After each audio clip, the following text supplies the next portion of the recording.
Acid-base balance, fundamentals of pH, acids, bases, and buffers.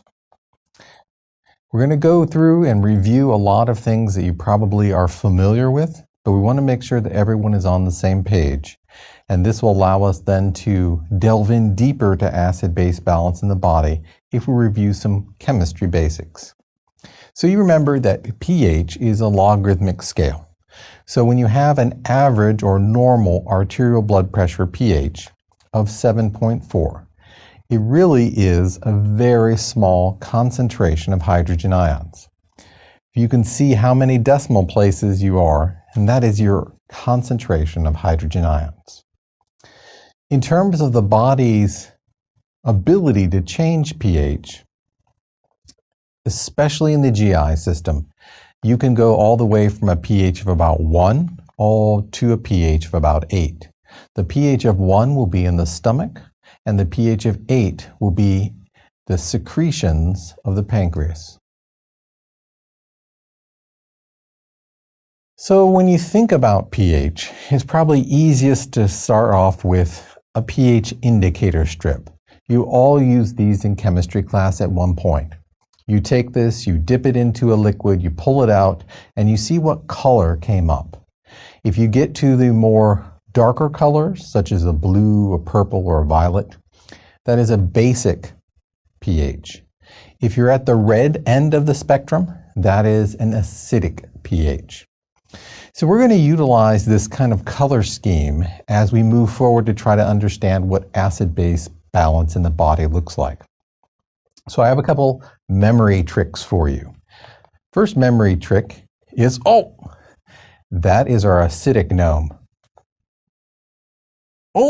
Those are your normal pH gnomes. And this final one, that is your basic gnome. We're going to utilize these color schemes as we move forward.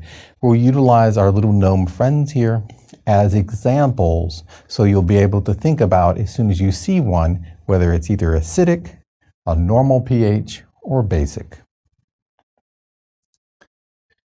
So if we go through all the different pH examples of the fluids of the body, besides the blood, although the blood is the most important and we'll spend the most time on it, let's go through other pHs in the body.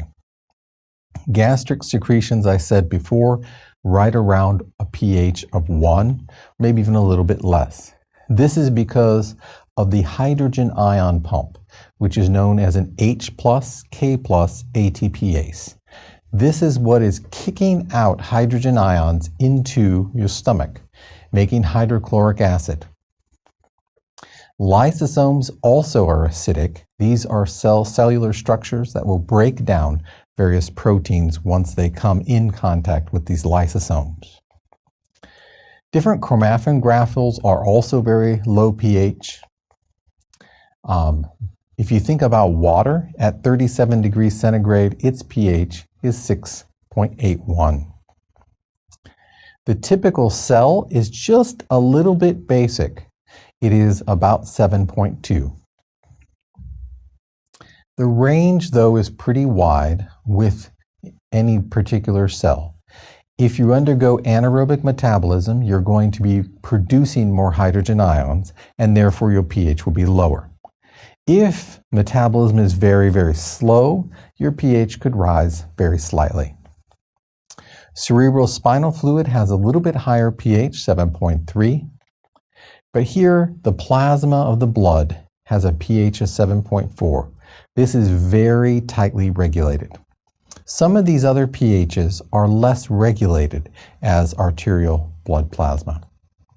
The range is plus or minus 0.05. So it's going to be somewhere between 7.35 and 7.45. The mitochondrial inner matrix within a cell, that is about 7.5. And finally, our highest pH is in pancreatic secretions. These pancreatic secretions are going to put enzymes into the GI tubule. These secretions involve a lot of bicarbonate. The reason why you have these high bicarbonate secretions are to buffer the pH that's coming directly from the stomach. So you're going through from the stomach into the small intestine known as the duodenum. These are ductal cells that secrete the the bicarbonate, and these bicarbonates are secreted as they leave the pancreatic ducts.